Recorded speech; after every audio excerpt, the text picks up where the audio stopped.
Welcome back to Wizard Supercoach. Hope you all had a decent round 7. I did not. 2,248. I know it's not the worst score in the world, but I'll explain it in a minute why I don't like that. So I've dropped 23 ranks. That's not too bad. Down to 101. Still a good rank, obviously. The thing that's annoying me is I can't gain any traction. I can't. First of all, I can't gain on these top teams. I'm finding it hard. But second of all, I'm sort of just bobbing in and out of the top 100, going from like 50th to 150th, around that mark each week, somewhere in between. So yeah, it kind of feels like the team's like neither here nor there. It's close to being good, but it's not quite good enough, kind of thing. And yeah, I don't know. I know that I'm setting up for the long game and trying to play that strategy, and I have to stick to it because that's what I've gone with. It's too late to back out now, but yeah, it's going to be frustrating, I think, for a little bit. I kind of just look at the team that's in first, which he's flying. It's a great team. And I'm just hoping that he hasn't used as many boosts or trades as I have. And I've got some kind of advantage there. I think I'm 400 points or something like that off of first spot now. So the gap's getting bigger, and that's what's worrying me. Even though I am set up for the long game, I can't fall too far behind or then I'm in trouble. But, a bit of perspective, I guess. I was going to be stoked with a top 2% rank or something. So to be where I am currently, I guess you got to. I am happy with that. And you're probably wondering, like, why is this guy whinging when I know most people, just by the numbers, they're ranked below me. So yeah, first world problems and all that, but still, I think as you get high, there's more pressure. I'm not used to being in this situation. I've said that before. And yeah, this week pissed me off because it was. You'll see in a minute with the team, but it was a case of I started with a good projected score, but then because the Primos started delivering, like, they were okay scores, but they were like low hundreds. They weren't big ceiling scores and stuff. It meant that there was no margin for error with the other Primos on the Sunday and stuff, and obviously some of them went a bit under, and it kind of cooked me. So anyway, we'll have a look at the team. Also, I'm pissed off because this is actually my 4th go at recording this video. I've already done it 3 times. All 3 times I've gotten right near the end and it shit itself. I've got some error code or something, and I've tried to fix it up, so hopefully it doesn't happen this time. But yeah, I'm pissed off. I'm tired. I'm sore from footy yesterday. So I'm sorry if there's going to be rants and shit in this video, but yeah, I'm in the mood. Alright.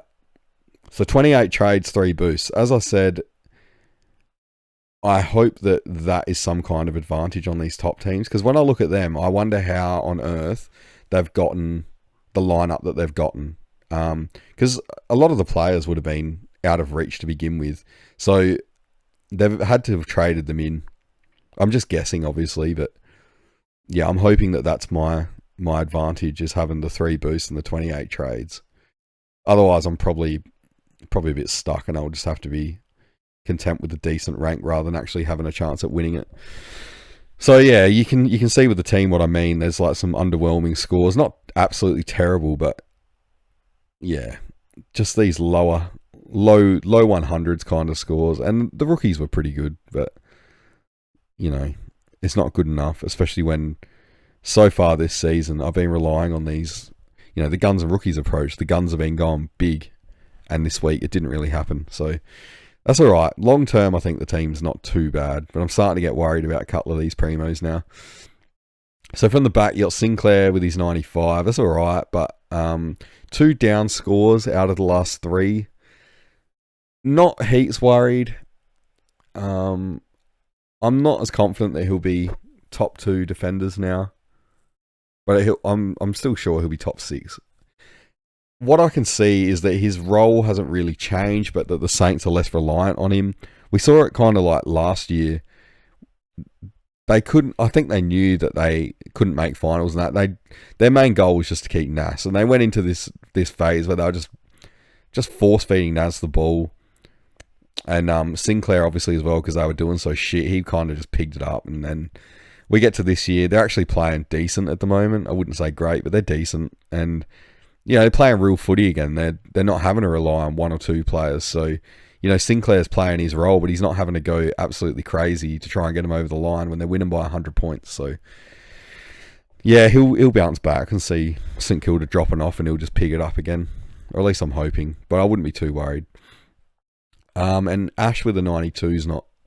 See, again, it's not terrible, but it's a little bit under. And this one probably pissed me off more than it should have. Mostly because, or completely because, he was on 71 at half time. And I thought, oh, here we go. This is going to be good. During the third quarter, he's running out of defence. Goes to kick it. He gets tackled inside the 50. The kick spills along the ground. North pick the ball up, kick a goal. Ash gets scaled down into oblivion from that point. All because of that one incident, it seemed. And you can see here he ended up with minus 17 on the scaling. Now, okay, fine. Like, it caused the turnover. But I don't know why players are then... It's like it holds it against them for the rest of the game. But it's not all players. It's only certain players. There's certain players like Bont and... You know, I'm a Bont owner. There's Bont, there's Nas, players like that. They can do turnover after turnover and cost goals and shit. And, you know, nothing happens to them.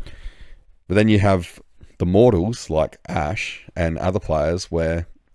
Yeah, they get scaled right to the end. And there was a point in the last quarter where I think there was only like a goal in it and there wasn't long to go. And Parker took the kick in. He's tried to barrel it down the middle. Ash marked it and then hit an effective kick. And he got literally no points. Nothing. Not a single point for that. So the scaling is just way overblown in that case. And the question I ask, and this is not just because I'm in a pissed off mood, but... Does scaling actually affect does impact actually affect Supercoach in the way that we think it does? So we're led to believe that it's an impact-based game, right? But you have these players like, let's say, Archie Roberts, and yeah, Essendon fans, you can get stuck into me, I don't give a shit, but the guy has no impact on the game. He's the Luke Ryan type, you know, stat padding, running around, collecting 40 disposals, has no impact on the game, nothing at all. And then you have, you know, your Ash or whatever that makes a clanger and loses because of the impact on the game. Is it really impact-based then? If, you know, these players are getting scored really well that have no impact, yet as soon as it goes the other way, they're just scaled to oblivion. It does not make sense to me. And I think if you watch enough games, which I'm sure most of you do, and you play this game, after a while you start to pick up on the complete inconsistencies. Now, if it was one way or the other and they were consistent with it, I wouldn't have a problem. I'd just be another annoyed owner because my player got a low score. But when it's inconsistent, that's what I can't handle. There's no logic to it. So anyway, it should have been a higher score. He should have at least tunned for that intercept mark and the kick at the end, I think. But whatever. So anyway, on with it, and it gets even worse. Jordan Clark is 78. I actually want to trade him. I can't because of the strategy, the long-term strategy I have. I've made my bet. I have to lie on it. I have to stick to that. It's all about getting the rookies off the field, which is obviously, you know, everyone's doing it. But I'm not sideways. I'm not going for any sugar hit kind of players, things like that. So Clark's got to stay for now. I don't think he'll be top 6. It's annoying. He's like Sinclair, I guess, but a little more so. His role changes. So if you look at his scores, he goes one crap game, then 2 good ones. He's done it here. So 75, 119, 129, then down to 52, then 106, 146. He's just hit a 78 against Carlton of all teams. I thought he would have gone like 100 plus. So he's got the next 2 games he's due for them to be good ones. But it's the Bulldogs and Hawthorn, so like Christ knows what's going to happen there. I just want out of it. I'm sick of the roller coaster. I made the joke to DR in the Stocky through the week about enjoying the roller coaster. But as you know, I don't know if he realised, but I was joking. Like he said, I was sick for enjoying it. And if you're enjoying that, you would be sick. But I wasn't serious. I'm hating it. He's so frustrating. He's, as I was saying before, his role, I think it changes week to week slightly. These shit scores are always when he plays up the ground. When he sits deep and plays his normal role, he gets a lot of it. I don't know why they keep pushing him up. He's so good at what he does, and it's like they're just desperate to get him out of there. I don't understand it. But yeah, that kind of uncertainty with the role is not something I want, but I guess I'm in too deep now to get rid of him. We're in upgrade season. I don't want to waste a boost on it. I'll just get the rookies off the field for now, I guess, and hope that Clark can stay at that 100 average. But Jesus, we got him in to be consistent. Is the picture of consistency last year, and he's been anything but. So really annoying. And then Worrell, he's another annoying own. I've only had him now for 3 games. He's given me 1 decent score, which is like a low hundreds, and then 2 shithouse ones. The thing that's pissing me off with him is that he's just not doing what he did up to that point when I traded him in, and what he did last year. He had, I think, 2 contested possessions today. And yeah, the Crows were shit, and I'll get to that in a minute. But Worrell looks like he doesn't want to get involved in any contested ball whatsoever. And I mean, that's how he was scoring last year. He should have been All-Australian. I'm not biased as a Crom fan saying that, but he really should have been. He's not doing any of that. Like I know that there was that calf complaint, in the first few weeks, but he seemed to score well through that. And the fact he's still covering the ground, he seems to be moving well, running well, all that. I don't think there's anything wrong with his calf now. He's just flat out avoiding contested ball. I think he's, at this point, looks like he's stat padding, seriously. And then, I mean, I could say the same for a lot of the Crows. They're not putting in at the moment. They're a bit embarrassing. But while I'm on it, and you can skip forward if you want, but I'm going to have a bit of a complaint about the Crows and Matty Nix again. I seriously think Nix is in over his head. He's taken him as far as he can go, but he's got to move on. I think he's jumping at shadows that their performance in the finals last year, they're a bit weak defensively. He's changed everything because of it. He was talking up this slower play and possessing it more in the back half through the preseason. All it's done is allow teams to get their numbers back, and you've got like 3-4 guys up against Thilthorpe and shit like this. Now, okay, it didn't work. Fair enough, you had a crack with it.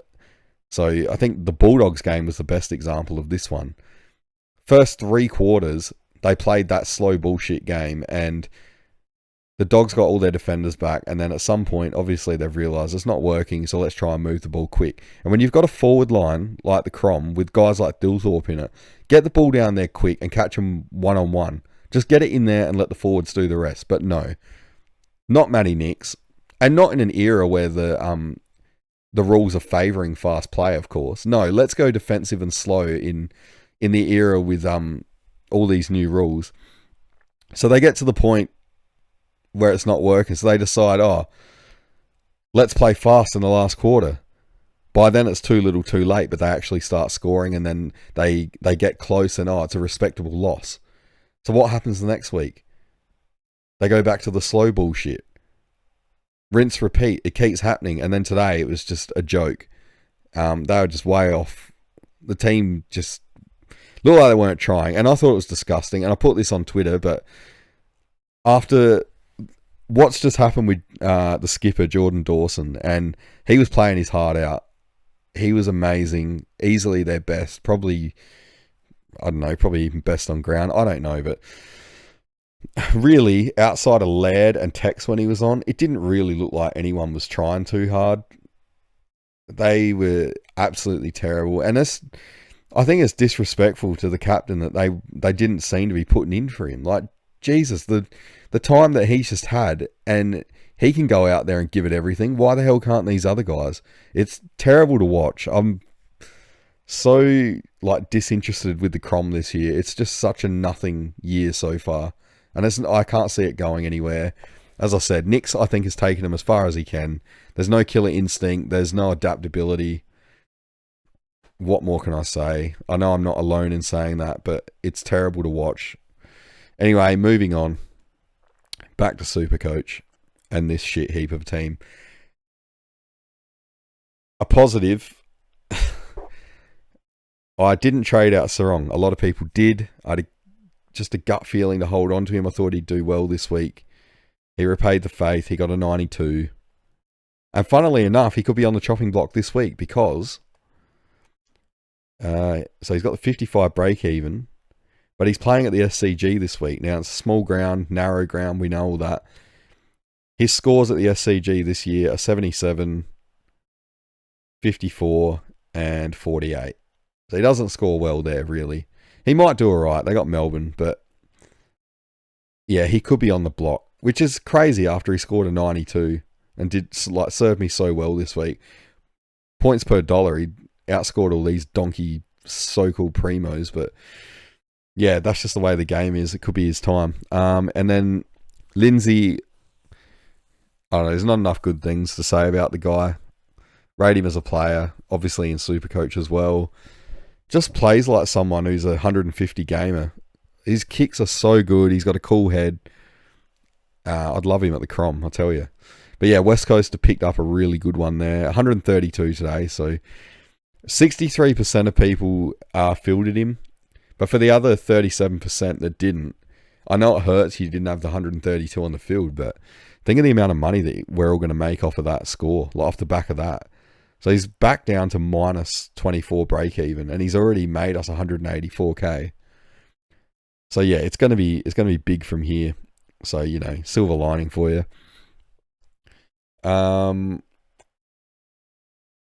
Selwood a 72. He continued the trend that I pointed out early, that he does good against good teams.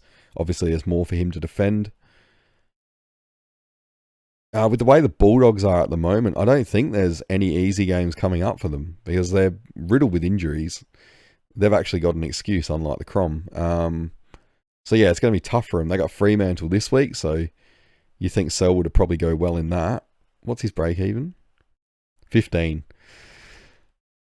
Then it's Port after that, which, you know, a month ago it would have looked like an easy game, but Port have improved and the Dogs have dropped off, so who knows? And yeah, we'll see how he goes this week. But the point is, he's made 140k, so he's already job done.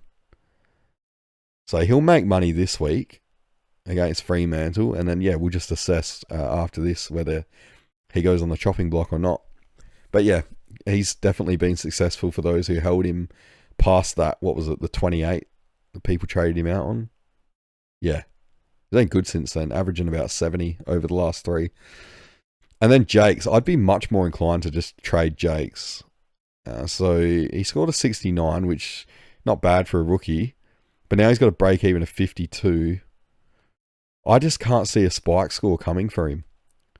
So he did all right at the start, but that was because the Bulldogs were doing well. Yeah, then he had like this Geelong game was right down to 34 because he had the managed minutes and stuff coming off of that break. If there's no spike score, it's going to be like a 10k a week kind of deal. So there's still money to be made there, no doubt. But, you know, one shit score and he's cooked. So if something presents, either a downgrade or a primo, I think, yeah, he's definitely one to look at. Made 140k, so he's job done as well, like Selwood. That's fine. I think you can get rid of him. Yeah. Sorry, not both of them, but yeah, Jake's this week. I think if you want, you can get rid of him. I'll probably look at it. So now to the midfield, and this is what I was talking about. You got these low 100 scores here that really, normally they're more ceiling kind of scores, and it would have saved these underwhelming defensive primo scores, but you know, it's what happens. So Butters 112. It's actually pretty bloody good considering we were expecting a lot less. Mullen has tagged Butters into a 40 and a 50 or something the last 2 times. I don't think he even tagged him this week. I know that Mullen started on the bench. As soon as I saw that, I thought, yeah, he's probably not going to get tagged. But I didn't watch the game, so let me know if he was or not. If he was tagged, that's incredible, but surely he wasn't to score 112. And Dacos the 105. Now he had like 40 touches or something, but just from looking at his stats at like when he scored, think the game was already pretty cooked off at half time. I didn't see it, but yeah, I think he did a lot of junk time by the look of it. Just from looking on footyscores.net, great site by the way. Yeah, I'm spewing I didn't get to watch the Anzac Day game. I might even watch the replay, but it doesn't look like it would be too much of an entertaining game. I always normally watch that one, but I guess it was worth missing. I played in my own game. We won, and then I coached straight after that, and we won that too. So, good reason to miss. But yeah, Dacos, like, it just shows how good he is, I guess, that a 105 you're kind of disappointed with. And then the Bont, 135, like, this was out of nowhere. After he hyperextended his knee and he'd been scoring pretty bad by his standards, I was really surprised with the 135. And it ended up being, the second highest score in my team for the week. So, yeah, it just shows where the team was at, I guess. But yeah, you just can't count out the Bont ever, and that's why you just pay up and get him, I think. There's every chance he's not going to go below 600 now. Like, that 160 break even, if that was any other player, you'd be like, yeah, right. But yeah, he could get it against Fremantle, like, quite easily as well. Like, how many times a year do you see him go 160 plus? He's not human, I swear. And then the Merit 104, pretty good considering they got slaughtered, and he still only had the one score below 100, which was an 87, where he got tagged heavily. So that's pretty good going for the year. He's been ultra consistent and exceeded expectations. So yeah, I'm not too worried about a 104 in isolation, but yeah, something a bit higher would have helped with these fake primos in defence. Bruins 92 is good. No CBAs, so his role's obviously changed.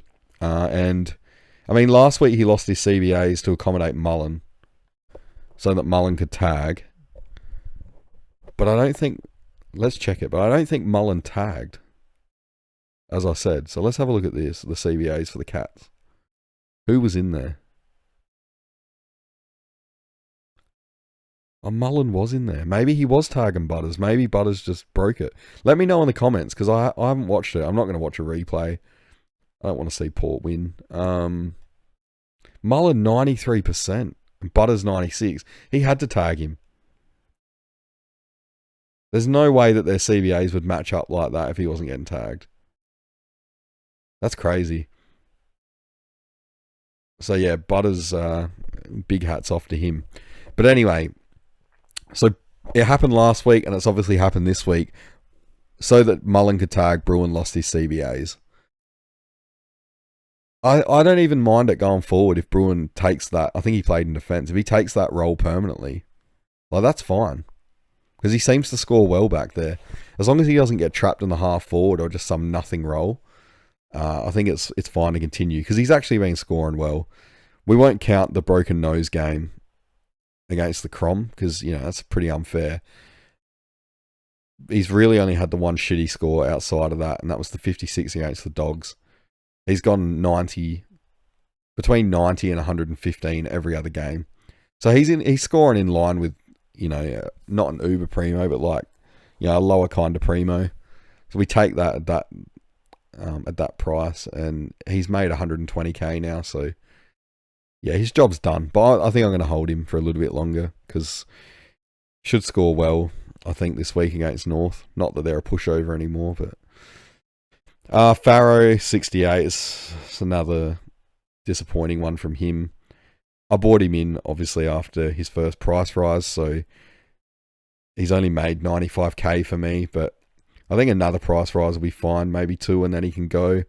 He's not doing what I thought he'd do. I think Roberts is just stealing all the ball back there. Yeah, he should get a lot of chances against Brisbane, though. I think Essendon will absolutely shut up shop against them and just try and possess the hell out of it and starve Brisbane of the ball. Don't think that kind of play, though, is viable long term for them. I know that they beat Melbourne doing it, and yeah, they've been improved lately. They got close to the Gold Coast and then got ripped apart by Collingwood, but just long term, they're not going to be able to keep doing it. Teams are going to work it out and exploit it somehow. It's the way it goes. So yeah, I'll be worried about Farrow in the long term. That's why I say only probably 1 or 2 weeks and he's gone. Grill seems to be a pretty popular trade out. Seen a lot of people talking about it. I think he's, at time of recording, he looks to be 5th most traded out already.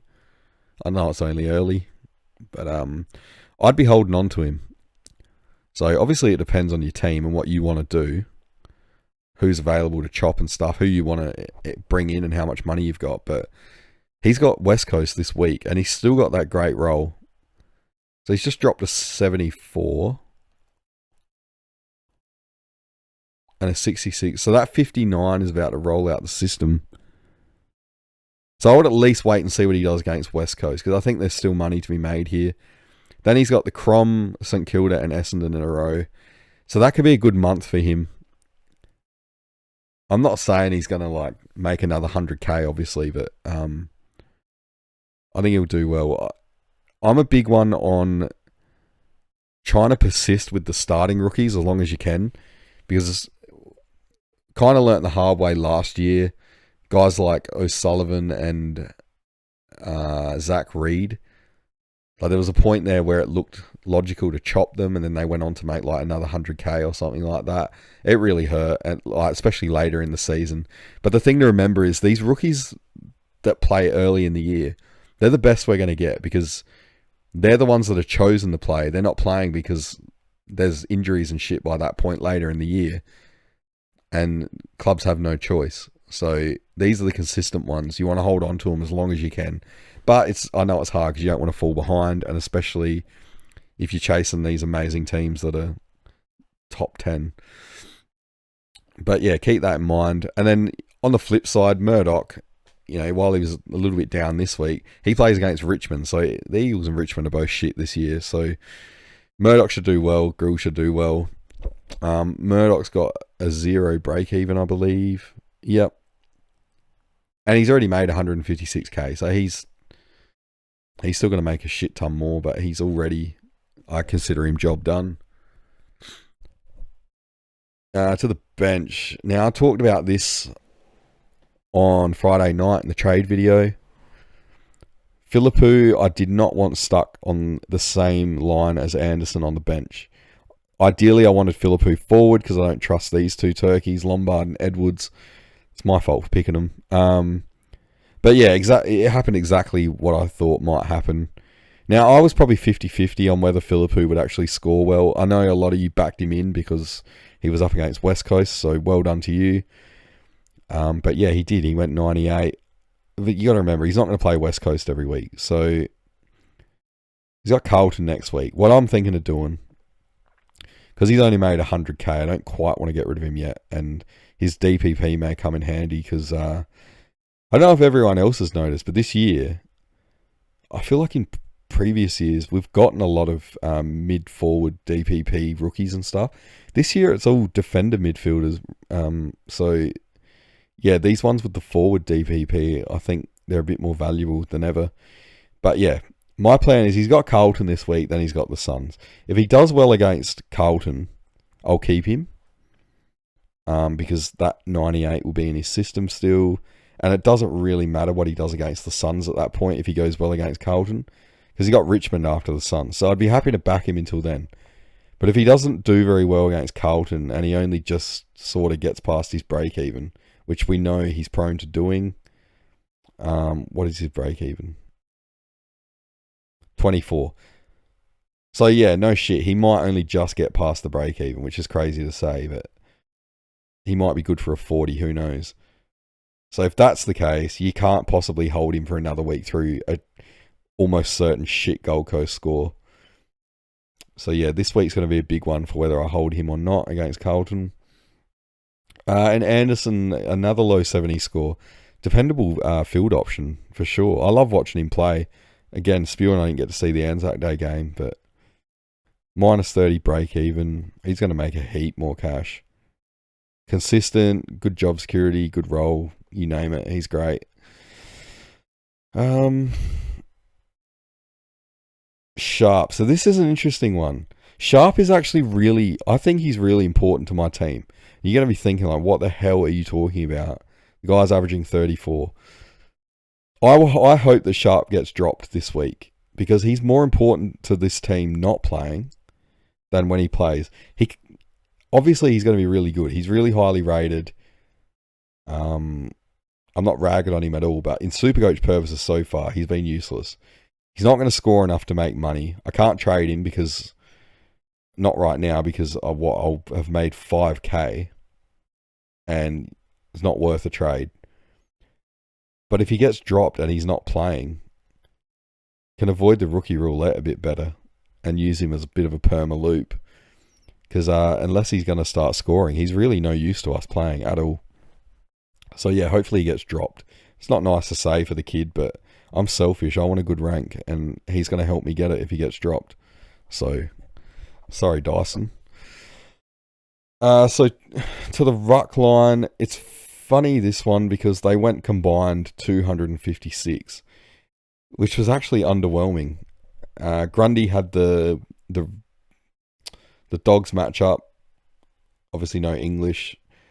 Had a rookie ruck, basically no ruck, and Gawn we know was up against Richmond, so Samson Ryan expected him to feast.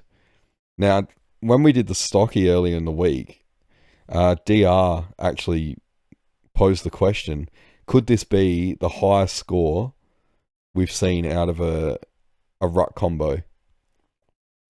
And it looked like it could be, but no, it didn't happen. Grundy's disposal efficiency let him down a bit, as it sometimes does, but he still scored the 151, and I was happy to take that as vice captain, even if it was a little lower than I was expecting. I think you don't mess around with that shit, especially this year. So much carnage, just bank it and move on. It's the sensible play. Shout out to Darley if you're listening. I know you usually are. The most sensible man in a minivan. A bit of minivan money ball there. No, he loves that. So shout out to you. And then Gawn. Thought it was a slam dunk against Richmond, but two things went wrong. One, Bolter was beating him at the start, which was odd. Then Max Heath took up heaps of his time in the ruck. And Gawn being Gawn still found a way to ton, obviously. He played all right. Richmond were just the next team to avoid him. No one's kicking along down the line to him anymore, which is annoying, but yeah, I can see why they're not doing it. Hope that doesn't continue. I'm not worried enough to want to trade Gawn or anything, but yeah, as long as Heath's in the team, I think he's going to drop off a little bit. I'm hoping it's just a case of them trying to give him a break, and it might be just like a 1 or 2 week kind of thing, and then Heath will go out the team again. But yeah, I hope so. I hope that's all it is. Could get really annoying. We'll see. Down to the forwards.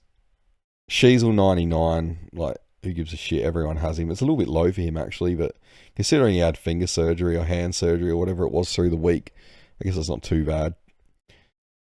The 129 from Pickett was really nice. First game for my team. Really wanted to get him in against Richmond because I thought Gawn would feed him all night. It didn't work out that way, but he still scored really well. And at first glance, you'd probably think he was unders. 4 goals, and I think he had about 30 touches or something. You think that's more than a 129, but he did it mostly in junk time, to be honest. And yeah, see, I'm not biased. When I look at these things, I swear I'm not biased. That's why when I say players are underscored and that, like, I truly believe it. It's not just because I own them or whatever. Pickett here, this is fine. Like, I can see why he got that. And McInerney, yeah, he was disappointing this week, but I can also see why. I don't think I thought last week he was underscored, but as annoying as it was with a 74, looking at him this week, I can see exactly why. For a start, his handball to kick ratio was way off. Like, normally he kicks more. He had 9 kicks, 15 handballs, so that's a strike right there. And then 63% efficiency, so he's burnt the ball. So yeah, that explains it. It's fine. Like, I swear I'm not biased at all. But yeah, it was annoying, the 74. Like, it's not what I paid for. I guess I think he'll be there up around the top 6, top 8. which is fine. It's hard to bet against a guy that's getting like 70% CBAs every week, at least until Goulden's back. He'll be fine. I think he'll do well with Goulden back anyway. Goulden just lifts the whole team, probably feed McInerney. And then Flanders, the 83, a little bit underwhelming, I guess. He's definitely not doing what we expected, but he's not been bad. I think we're all trying to get rookies off the field, but if you're in the position where you can look at getting rid of him, I've said it the last couple of weeks, like it could be a game changer when you do it, and if you do it, I guess, and who you go to. A lot of ifs, but yeah, it's definitely one to look at. I don't think you can do it yet, though.